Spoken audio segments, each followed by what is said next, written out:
Okay, so we've talked about stocks, which are really crucial to financial planning. Now we're going to talk about bonds.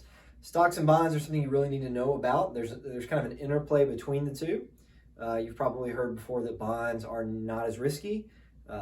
They can be risky, but when people talk about bond investing, they're often think about bonds that are not so risky.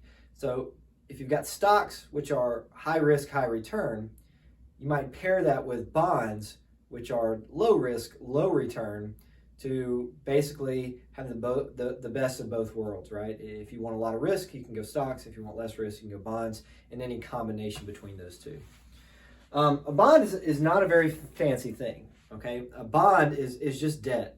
If you loan your friend $5 and say, pay me back tomorrow, that's a bond, all right? It's a very weak form of a bond, but it has the characteristics that we would expect to see. Bonds are an agreement between two parties to loan money at a predetermined interest rate for a predetermined length of time, okay? So I could basically go online and buy stocks right now. I could also go online and buy bonds right now. And ultimately what a bond would do would just be a promise for someone else to pay me money in the future. That's all it is, okay? The traditional way for bonds to work is that you would buy, essentially loan money or buy bonds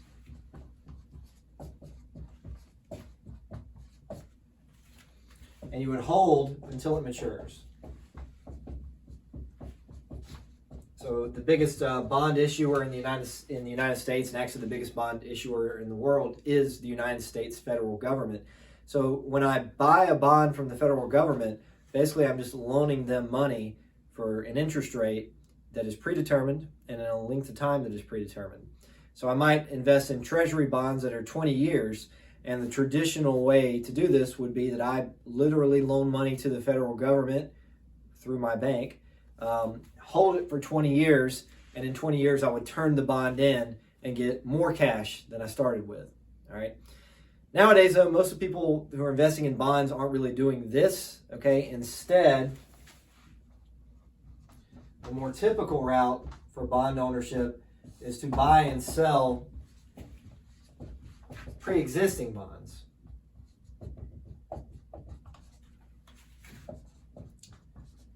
And you'll find out more about how investing really works. We're kind of just trying to get the nuts and bolts right now of stocks and bonds. In today's economy, investing is much more diversified, and generally speaking, you're not just like buying a bond and holding it for a long period of time. You can kind of imagine why this is not such a good idea for most people. People don't want to be locked into holding an asset for 20 years. Instead, they would like to have the flexibility of being able to liquidate their assets. If I don't want to have bonds, I want to be able to sell them. And instead of having these traditional routes, likely you're going to be investing in a bond fund, which has a bunch of different bonds in it. All right, so I might invest $100 in just bonds generically, and I have tiny little slices of a bunch of different bonds. And I can sell to get out of that transaction, or I can buy to get more bonds. All right. So what that means is I don't want you to basically think of bonds as some sort of clunky instrument that you have to hold for a long period of time. You can buy and sell bonds quickly, just like you can buy and sell stocks quickly.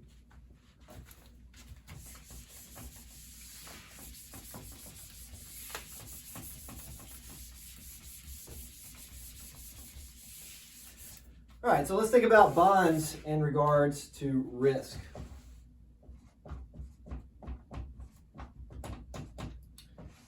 And I just want to be very clear here that bonds can be risky.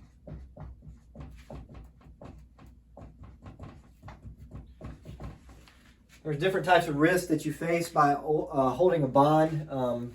Most notably, there's something called default risk.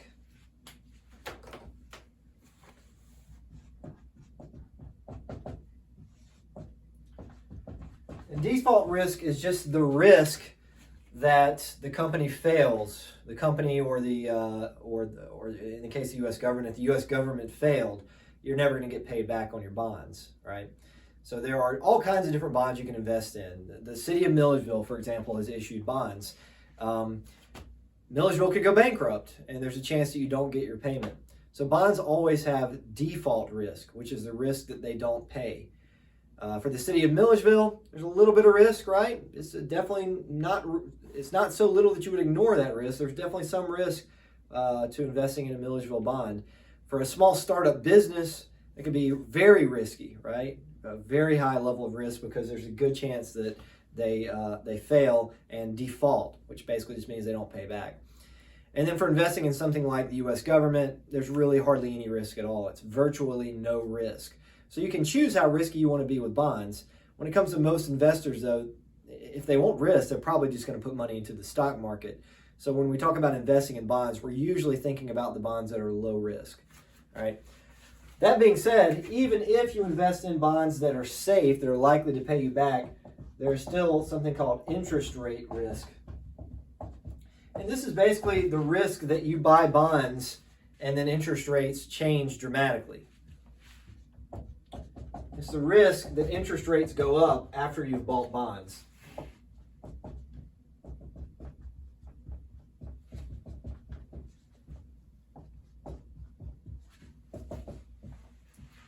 This is not something I want to spend a tremendous amount of time because interest rate risk is a big deal, but it's not something that's really so much actionable. You should know that bonds have a little bit of risk, and this is largely where it comes from, default and interest rate risk. So for example, let's say that I buy a traditional bond, right? I just invest in one individual bond. It's a 10-year offering a 4% interest rate. So I'm going to hold the bond for 10 years, and I'm going to receive 4% interest. And let's say right after I buy the bond, interest rates go up to 8%, okay?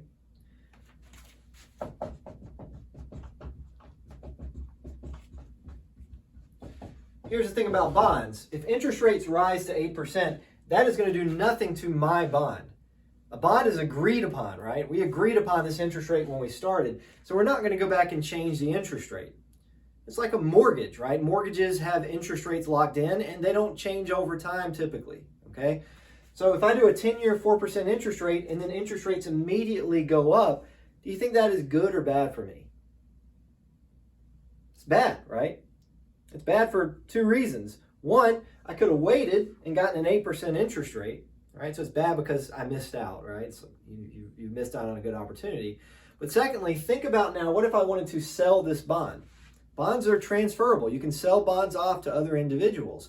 The problem is now, my bond looks like a bad deal. So if I decide I want to sell my bond, I'm not going to get a very high price. If I pay $10,000 for this bond, I'm going to only maybe get $6,000 now when I sell it. So the thing is, when interest rates go up, bond prices go down. And likewise, if interest rates go down, pre-existing bonds will see their prices go up.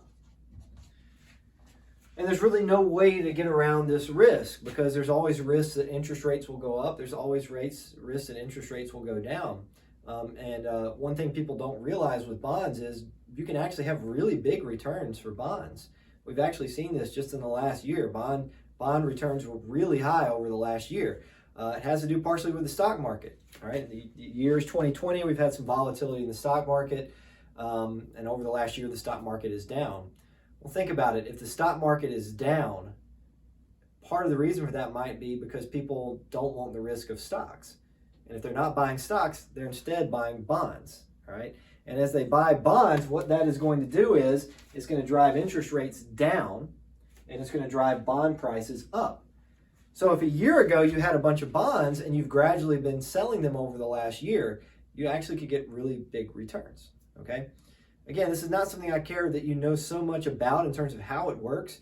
You just need to understand that it exists, that interest rates on bonds can be really high or negative, right? Interest rates can be negative. In fact, I own some bonds. I bought it just a couple of months ago, and they're right now in the negative, not because there's been any defaulting, but simply because the interest rates on these bonds have been going up, which have been driving my bond prices down. So you basically have to recognize that there's always risk when you invest in bonds, but the risks are generally much smaller than investing in stocks.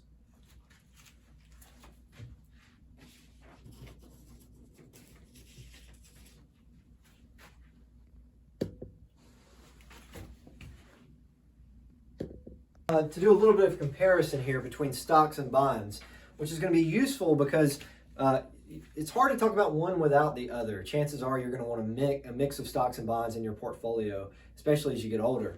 So I want to make sure that we compare these two.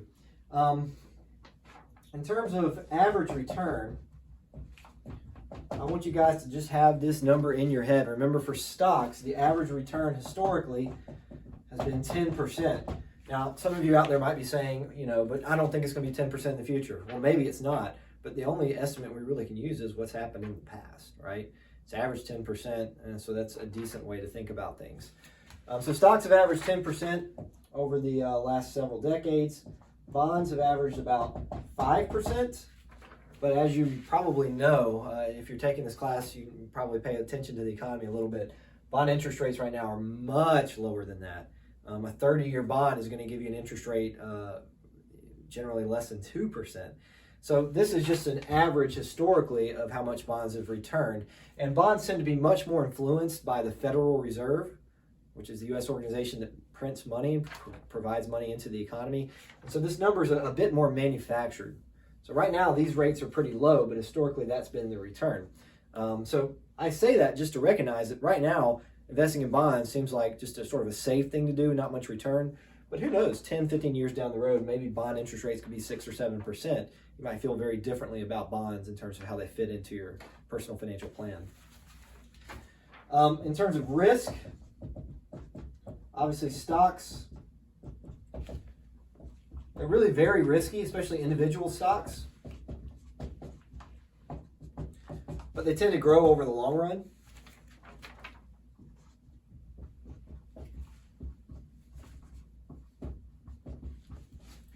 It's kind of a hard thing to explain, but we've already gone through this. It's not so much that stocks get less risky over time. Stocks are just as risky today as they were 10 years ago. But instead, it's just if you can manage to hold stocks for a long period of time, you can be pretty sure that the value will go up because we tend to get better at producing things. As long as we're getting better at producing things, we'll have more profits, and so stocks will gain value. All right. So if you can hold them for a long period of time, the risk tends to diminish. Compare that to bonds, and what's sort of unique about bonds is that they're low risk, but the risk doesn't really change over time.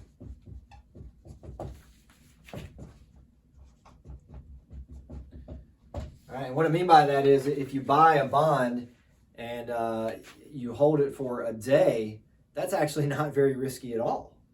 You can make the argument that bonds are actually riskier over the long run.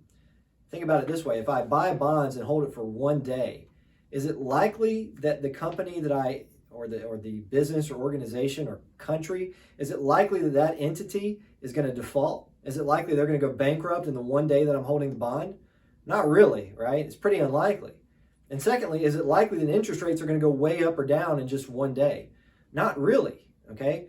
Over a 10-year period, it's much more likely than over a one-day period that one of those things would happen. So the thing about bonds is they don't actually really get less riskier over time. They're really good to hold in the short run if you want to avoid risk, but it's not like the risk goes away over time like it does with stocks, okay?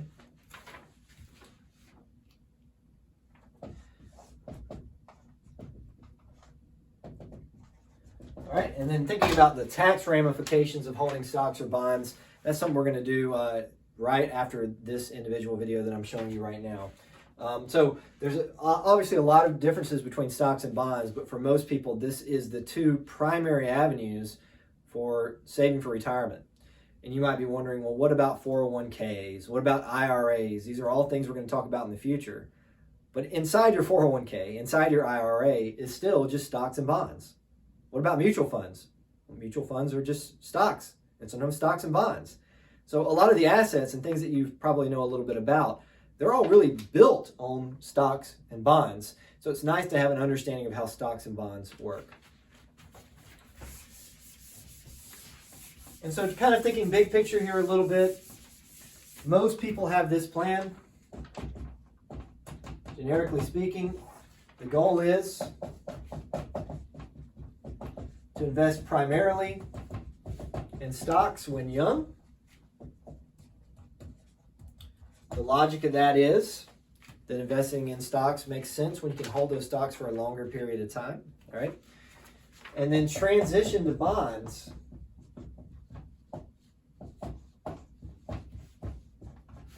as you get older. You may never get to a point where you only hold bonds. In fact, holding only bonds is probably not a good idea, right? That's not very diversified to only have bonds. But basically, you can think of it this way. This would be my recommendation to you, okay? If you came to me and I wasn't your professor, we're not supposed to give financial advice to people. If I wasn't your professor, though, and you saw me on the street and you're like, what should I do? I'm 22 years old and I'm getting my first job. I would say, in terms of the money you're going to save, put as much as you possibly can in stocks. Put 100% of that money into stocks. Because when you're 22 years old, you got a lot of time for those stocks to gain value, and you're not so worried about the risk because you don't need that money, right? If you're saving the money for retirement, you're not going to need it when you're 30, okay? So I would say you'd go 100% stocks. Now, if you come to me and you're 50 years old and you say, I plan on retiring in 10 years, I would definitely not recommend only stocks at that point, but probably a blend between the two. I might say hold 40% in stocks and 60% in bonds. So basically, as you get older, you might still hold stocks, but you're going to transition gradually more and more into bonds. The logic is that stocks are really risky over the short run. So as your time window before retirement gets shorter and shorter, stocks become riskier and riskier. So you're likely to transition more into bonds, okay? And so this is sort of the basic idea of personal finance, right? We want to avoid taxes, which is big, and also we want to receive returns while managing risk. And this is a really good way to do it. You'll invest when you're young to get your returns, and you'll invest more in bonds to reduce risk when you're older. That's the plan. All right, so the last section of today's content, we're going to be talking about how stocks and bonds are taxed. It can get a little bit tricky, so make sure you really pay attention here.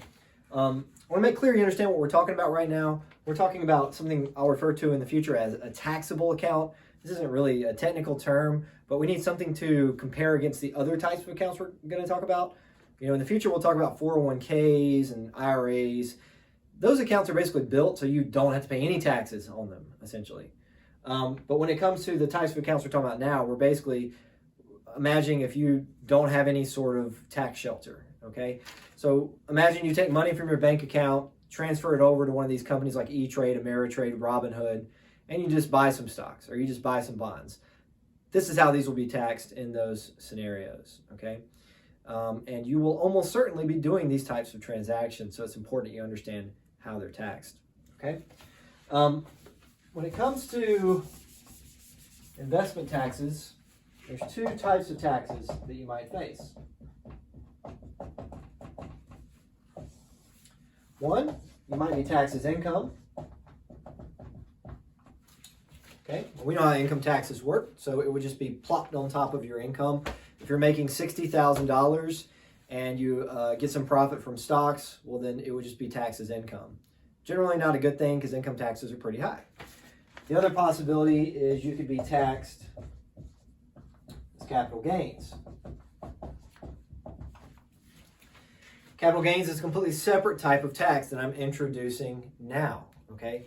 Capital gains taxes are a special type of taxes that apply to the interest that you've earned when you invest in stocks, essentially stocks or there's lots of other assets. For example, if you have an investment property like real estate and you sell it at a higher price, you'll end up paying capital gains on it most of the time. So capital gains will be applied several times in this class, and we're introducing it now for the first time when we talk about stocks, okay? And this is actually the capital gains tax bracket. It's kind of confusing because the capital gains tax rate that you pay is based on your income, all right? So these amounts right here are the brackets that your income plus capital gains are associated with, all right? So let's say that I have an income of $60,000 and I also make $2,000 in capital gains, then that would mean I have $62,000 in terms of the taxable income that I have, all right? So with $62,000, my money would all fall into this category here, and I would be taxed at 15%. We don't have to spend as much time talking about this as we do with income taxes because the math is easier, and for a lot of people, there's not a whole lot to think about. for example, for me, I am firmly in this 15% tax bracket, right? And I'm not deviating from that 15% tax bracket probably until I retire, right? Right now, I'm guessing most of you are in the 0% tax bracket, which means you're not going to pay any taxes on capital gains. And it's unlikely that as you do these transactions, it's going to push you over into the next bracket because the brackets are really big, right? This 15% bracket here is huge. And this is for being single. If you're married, you basically double these values. So these brackets are big. And so personally, I just basically think to myself, any capital gains I have is going to be taxed at 15%. And that's going to be the case probably for the rest of my career. I want to make a couple of notes here.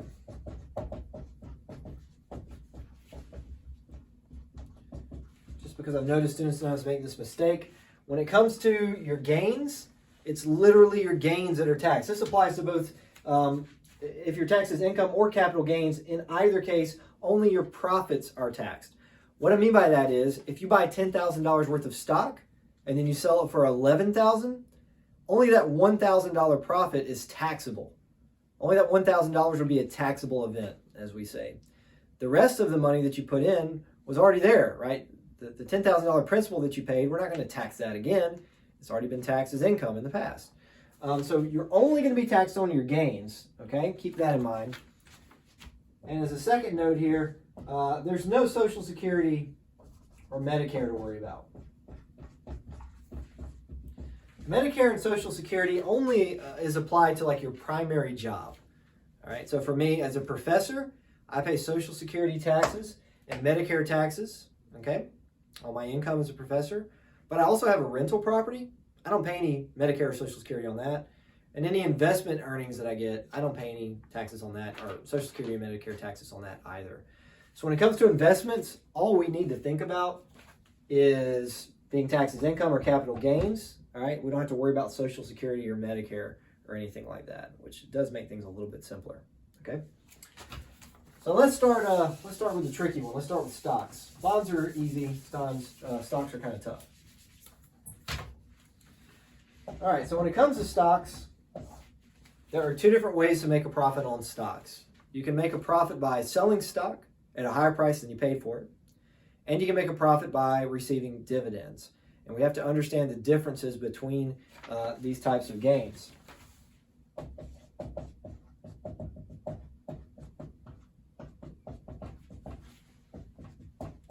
So let's say that you have a profit from a stock sale. You buy some Microsoft stock last year and you sell it this year for a higher price. Whatever gains you have are taxable. How will it be taxable? Depends on how long you've held it. Okay? If you've had that stock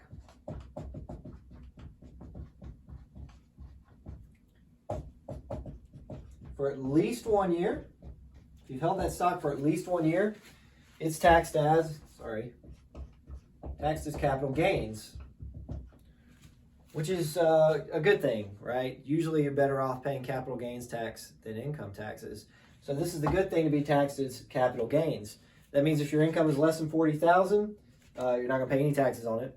And for a lot of people, that means a 15% tax rate. And in both of those cases, that's going to be lower than any kind of income tax you're going to pay for the U.S. Federal tax. If it's held for less than a year, then it's going to be taxed as income.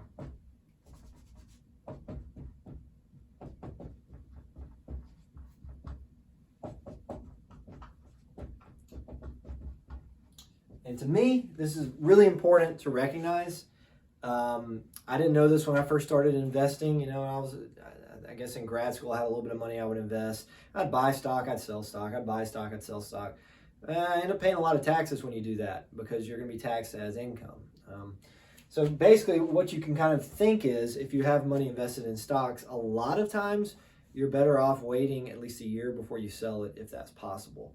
This is certainly something you want to take note of because ultimately we're trying to reduce our tax burden in this class. Why are these rules set up the way they are? I don't really know. I guess the logic here is they're trying to incentivize you to hold stock for longer, maybe to encourage you to save. I don't really know. I'm just guessing here. But the bottom line is these are the rules, and it's been this way for a long time. The other profits to worry about are dividends. Dividends have their own specific rule as well. If your stock has been held at least 60 days, then you're going to be taxed with capital gains. Again, I don't know where they got up this idea from in terms of how these are taxed, but if you hold your stock for at least 60 days, you're going to pay capital gains taxes on that. This is going to be called a qualified dividend. So if you ever see this term, this is what it's referring to. A qualified dividend just means a dividend for a stock that you've held for at least 60 days. So if I buy a stock 5 years ago and receive a dividend today, I'm going to be taxed at my capital gains rate, which is 15%. All right. If it's held less than 60 days, then you guessed it, you're going to be taxed as income.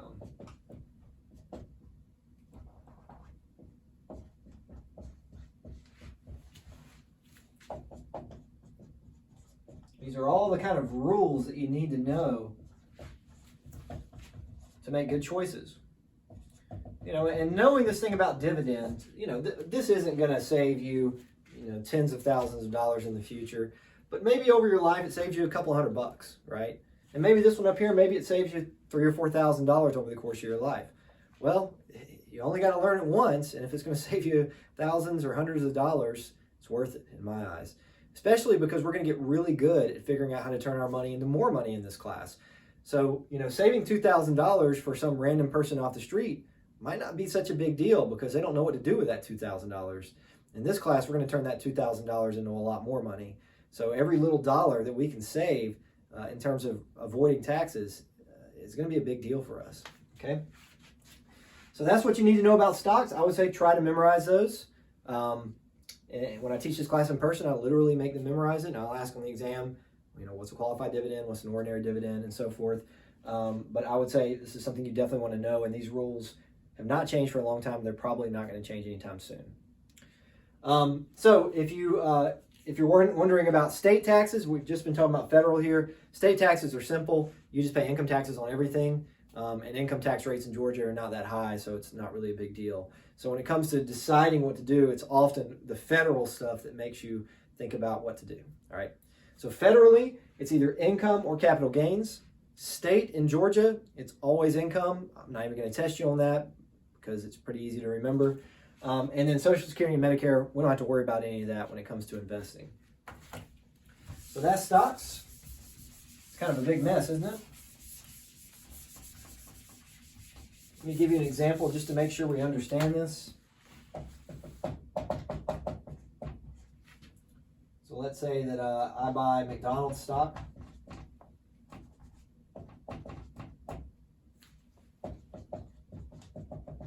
In 2012 for $20,000, and I sell it in 2022